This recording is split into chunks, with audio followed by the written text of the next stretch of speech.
Los contenidos de los programas de opinión emitidos en este canal son responsabilidad de las personas que los expresan.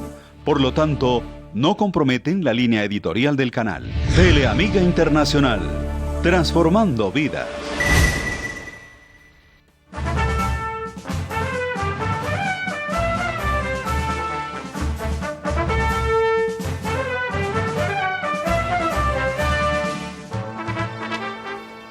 En Encuentro con la Nación, temas de actualidad. Y el país, pudiéramos decir que está de plácemes. Por supuesto, siempre con los mejores embajadores que tenemos. Se está realizando el Tour de Francia, y allí en el Tour de Francia, pues, qué buena la actuación de nuestros mejores embajadores. Son embajadores que no reciben sueldo del Estado, son embajadores que se han hecho a punta de pura mística, de pura tenacidad. Caso Nairo Quintana Rojas, el ciclista que ya ganó el Giro de Italia. Caso Rigoberto Urán, que también está jugando un papel importante dentro del Tour de Francia. Y lo más impresionante, cómo sacaron adelante ese paso por el pavé y esos vientos de costado. Son embajadores que dejan muy en alto los colores patrios y a los cuales hay que resaltar, como lo estamos haciendo en este programa. Nuestros deportistas. Y también vienen los Juegos Panamericanos, y allí pues la mujer siempre dejando en alto los colores patrios, la mujer colombiana. Caterina Ibargüen, también muchísimas otras deportistas van a dejar muy en alto los colores patrios. Qué bueno, para ellas y para todos nuestros deportistas, las congratulaciones, y que Dios les bendiga y que les vaya muy bien.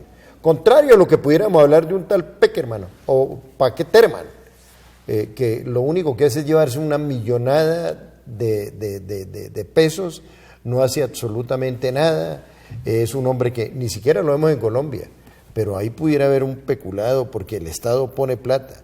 4.5 millones de dólares por hacer absolutamente nada, tema al cual le vamos a hacer seguimiento. Hoy en la mesa de trabajo, el profesor Horacio Gómez Aristizábal, presidente de la Academia Hispanoamericana de Ciencias y Letras, y el doctor Laureano Suárez Delgado, presidente de Confelonjas. Doctor Horacio, hay muchos temas. Uno de los temas, las relaciones colombo-venezolanas, se volvían a poner otra vez, uno pudiera decir que se agrietaron nuevamente, se pusieron en una situación difícil. Sobre esto sí que hemos escrito. La teoría nuestra, por ejemplo, en el Golfo, las dos crestas, en el norte de Colombia, en el norte de Venezuela, con el Golfo de Coquibacoa, mal llamado Golfo de Venezuela, es Golfo de Coquibacoa o Golfo de Pailla, frente al Golfo de Paraguaná. Dice el derecho internacional marítimo, firmado tanto por los hermanos venezolanos como por nosotros los colombianos, que cuando hay dos crestas enfrentadas se traza la línea media. Pero Colachín Maduro otra vez salió con un desaguisado que incomoda muchísimo. ¿Por qué? Porque en Venezuela, cuando es época electoral o cuando hay dificultades al interior, entonces aflora el falso nacionalismo. Pero bueno, dejemos que el doctor Horacio Gómez Aristizábal nos haga el análisis de esta situación. Sí, el tema es complejo, el tema es muy difícil, es un tema histórico, es un tema que tiene mucha antigüedad. Basta con decir que cuando se logró la independencia de los países de América Latina, se acudió a una famosa frase que llama utis possidetis juris, quiere decir que en términos populares, para que el público lo entienda, ¿cómo poseéis? Quiere decir que los límites que tenían las colonias en el momento de la independencia, los virreinatos, se respetarían y seguirían igual en la época de la República. Es decir, la época del tema de los límites era igual de la colonia para cuando se pasara a la República. Pero ¿qué pasaba? Que las delimitaciones en la época de la colonia eran muy ambiguas. Entonces, todo era selva, todo era manigua, toda era situación muy complicada, muy difícil de hacer las delimitaciones de forma técnica y científica. Entonces se decía que de tal piedra a tal piedra, que de tal río a tal río, que de tal árbol a tal árbol, pero esos árboles los talaban, los mojones los corrían, o por los accidentes de la naturaleza se hacían imprecisos, y muchos ríos se secaban, como está ocurriendo en Colombia, que se están secando muchos ríos. Entonces esas referencias crean una situación de confusión, de ambigüedad, y vemos cómo tiene problemas Chile muy graves con Bolivia, Chile con Venezuela, Chile con Argentina y Colombia en este momento con Venezuela. Pero afortunadamente, como lo ha dicho el presidente, con el diálogo se llegó a la situación anterior, es decir, que hay una situación de controversia, de discusión y de debate, y entonces el decreto que tanto había mortificado a los colombianos, con toda razón, fue revocado. De verdad, pues, que ahora seguirá un debate, ojalá los colombianos la trabajen a la altura, porque hay una frase del internacionalista doctor Navia que dice que cuando un colombiano se sienta en una mesa de negociaciones para manejar los límites de Colombia, es como una sábana ordinaria que todos los días se encoge más y se encoge más y se encoge más. Eso es totalmente cierto, pero lo único cierto, mire, aquí llevamos ya más de un año, o llevamos un año con ese falso patriotismo, que el gol de Yepes a Brasil fue gol, y eso enardeció a la gente, pero aquí cuando nos roban territorio, como ha sucedido a partir del Uti Possidetis Iure de 1810, como poseéis, no hacemos absolutamente nada. Somos muy folclóricos, somos intrascendentes frente a las cosas.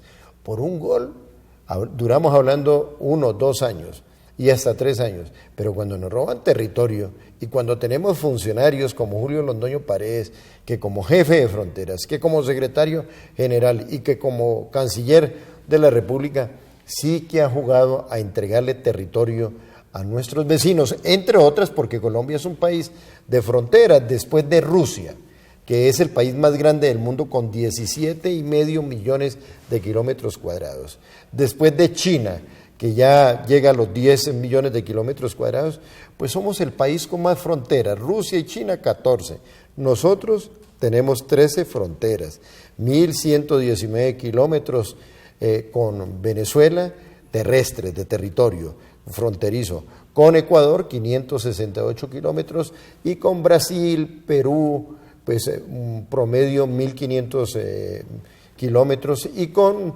nuestro hermano, nuestro anterior departamento, como es el Istmo de Panamá, 268 kilómetros.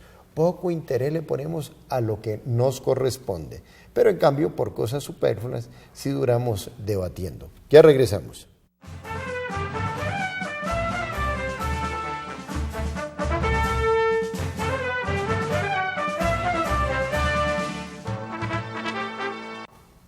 Bueno, doctor Horacio, y estamos a puertas de unas elecciones. Vamos a elegir alcaldes, vamos a elegir gobernadores. Digo, vamos a elegir porque yo siempre voto y uno debe votar. Vamos a elegir concejales, juntas administradoras locales, a nivel departamental vamos a elegir diputados que conforman la asamblea. La ley de garantías, ¿cómo se come? ¿Para qué sirve? ¿Sí tiene alguna razón de ser?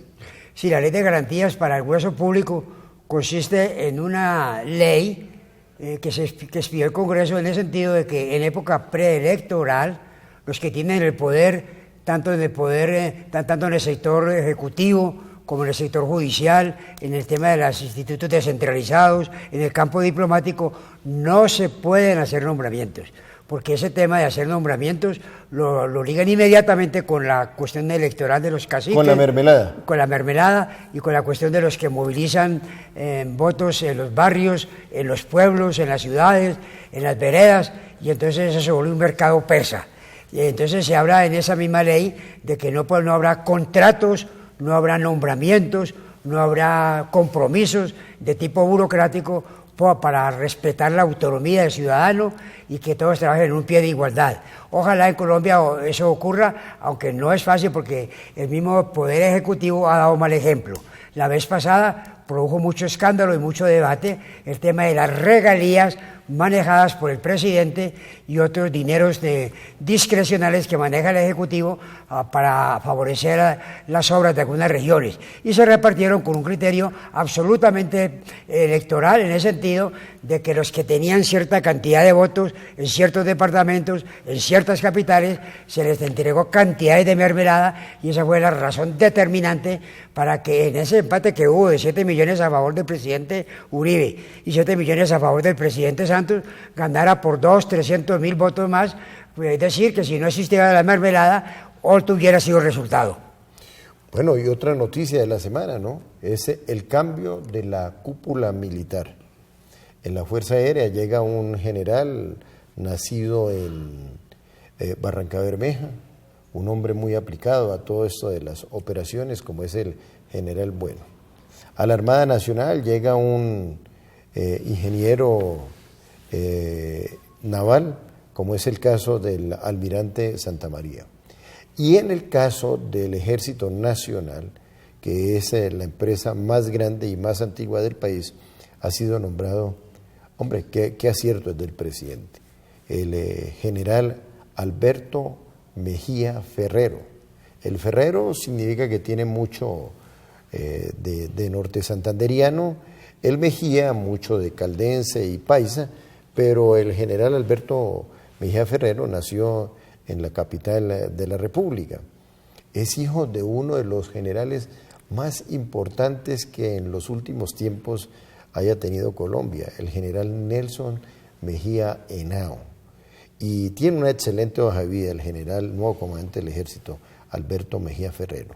Fue comandante de la Escuela de Infantería, siempre ha estado en las fuerzas especiales, es un hombre muy estructurado con 3 maestrías. Yo creo que es el hombre que necesitaba el presidente de la República para este proceso de paz, un hombre que por su capacidad intelectual asimila los procesos, y eso es lo que necesitamos, no gente que esté en otro plan, porque finalmente y constitucionalmente el comandante de la fuerza militar es el presidente de la República, y es muy peligroso tener al interior disociadores, de modo que acertó el presidente Juan Manuel Santos con el nombramiento del general Alberto Mejía Ferrero en la empresa, en la organización más antigua y más grande de Colombia, como es el glorioso Ejército Nacional. Una pregunta, doctor Rey. Usted siempre ha estado muy involucrado entre el ambiente de los militares de alta graduación, y hay dos inquietudes. Una, que hay unos que son muy firmes en relación con lo de La Habana, y hay otros que tienen reservas en cuanto al exceso de concesiones que el gobierno hace. Esa es una pregunta. La segunda pregunta, ¿a qué obedeció el cambio internamente, si es que se puede saber? No, sí, claro, no. Primero, comienzo por la última. El cambio. Son cambios normales. Y además, en esto se acierta, no se acierta, y por eso estamos destacando que acertó el presidente Juan Manuel Santos al nombrar de comandante del ejército a un hombre y de las características del general Alberto Mejía Ferrero. Su hoja de vida lo dice absolutamente todo. Eso por un lado. Y por el otro lado, que haya o no haya desacuerdos, pues, doctor, estamos en una democracia. Yo siempre he dicho que eso de borregos, eso ya se acabó. La gente tiene derecho a pensar, la gente tiene derecho a opinar, la gente tiene derecho a tener diferentes conceptos. Pero en esto, por eso hablamos de el acierto del presidente de la República en nombrar personas de las capacidades profesionales, de las capacidades morales, como este general Alberto Mejía Ferrero. Yo creo que ahí queda dicho absolutamente todo. Doctor, tenemos en la mesa de trabajo al presidente de Confelonjas.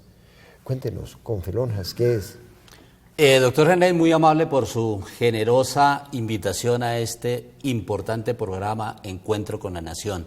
Gracias por su presencia, doctor Horacio Gómez Aristizábal. La Confederación Nacional de Lonjas Inmobiliarias nace a raíz de la necesidad que tiene un grupo de corredores de finca raíz, de empresarios inmobiliarios, de evaluadores, de tener una entidad que los represente gremial y jurídicamente a nivel nacional.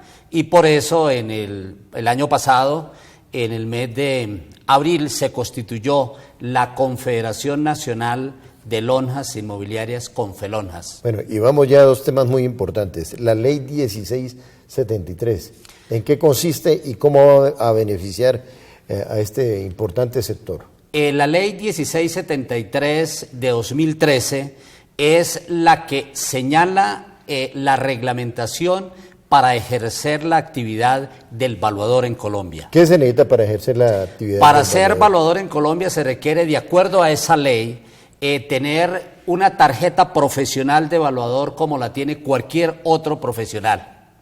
Entonces, a partir de que se constituya una entidad que se llama ERA, que son las mismas lonjas, Asociación de Lonjas, Federación de Lonjas o Confederación de Lonjas, al constituirse esa organización, señala la ley que 2 años siguientes empieza a regir este requisito y debe cumplir también esta persona que quiera ejercer esta actividad de evaluador con una capacitación académica de 720 horas y esa tarjeta se les pide el Gobierno Nacional a través de la Superintendencia de Industria y Comercio. Oye, una pregunta, maestro. Doctor, ya nos vamos a una pausa, pero miren, no hay profesión más riesgosa que la del periodismo.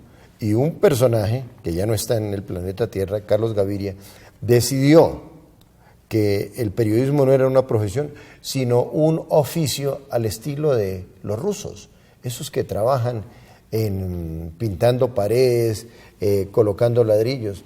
Bueno, las cosas que se ven en este país. Ya regresamos.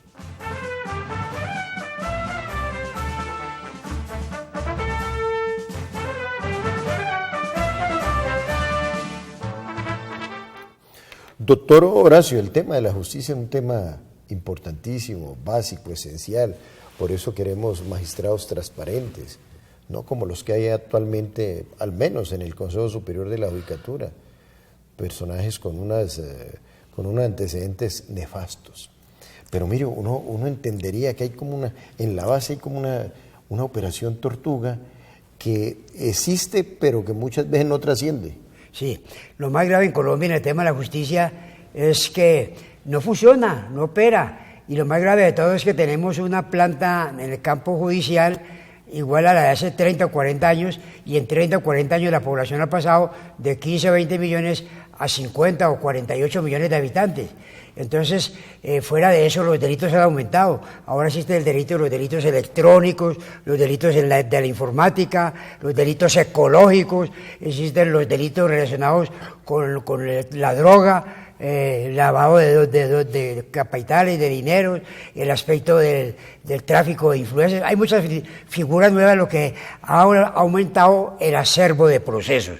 Montañas de expedientes de una parte de eso. Y de otro lado, unos funcionarios que no están súper vigilados por nadie, al alcalde quien lo ronda. Entonces, siempre que se habla de justicia de Colombia se piensa en la cúpula, nunca se piensa en el juez municipal, en los jueces de primera instancia, los que tienen que ver con la gente del montón, con los ciudadanos. Y yo, por ejemplo, que tengo un pool de abogados, de 7 abogados, presentamos demandas o denuncias, duran 4 meses, 6 meses, casi un año, no las aceptan, no les dan curso, que porque no hay personal suficiente. Y nombran unos magistrados o jueces de descongestión y alegan de que no les han pagado sueldos hace 3 meses, 4 meses, y no trabajan, no rinden, y entonces ese es un problema porque muchas veces en gente muy elemental se acude a la justicia directa, a las vías de hecho, ojo por ojo y diente por diente. Cuando no hay justicia, se regresa a la ley de la selva, a la ley del más fuerte, y eso se debe a ese descuido con que el Estado y el Congreso siempre ha tenido la justicia en su base, allá en el municipio, donde existe el juez, donde existe el funcionario que debe resolver los conflictos, donde debe ir con mucho respeto a las personas que han perdido un hijo, que han sido lesionados, que han sido estafados, que han sido despojados, y como no hay justicia, eso va a ser la ley de la selva. Bueno, y sigamos con esta dinámica. Laureano Suárez Delgado, presidente de Confelonjas, la ley del régimen de propiedad horizontal. Estamos frente a una burbuja en materia de este tema.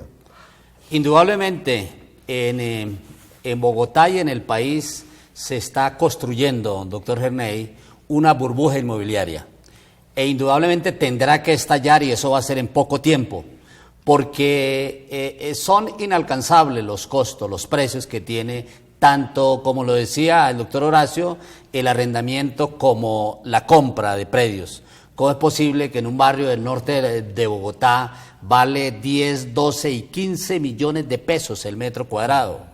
Entonces, esta burbuja tendrá que, indudablemente, en poco tiempo se va a estallar la burbuja inmobiliaria en Colombia. Muy bien, bueno, punto final. Oiga, lo que sí está muy mal en Bogotá, fuera de la inseguridad, claro que este alcalde dice que es la ciudad más segura. Oiga, las vías totalmente destruidas. Es increíble lo que sucede en Bogotá, y eso significa que le están robando la plata a todos aquellos que pagamos impuesto a la tasa de la gasolina, aquellos que pagamos un impuesto de rodamiento. Oiga, y las vías totalmente destruidas. ¿Cómo se roban la platica de Bogotá? Que Dios les bendiga.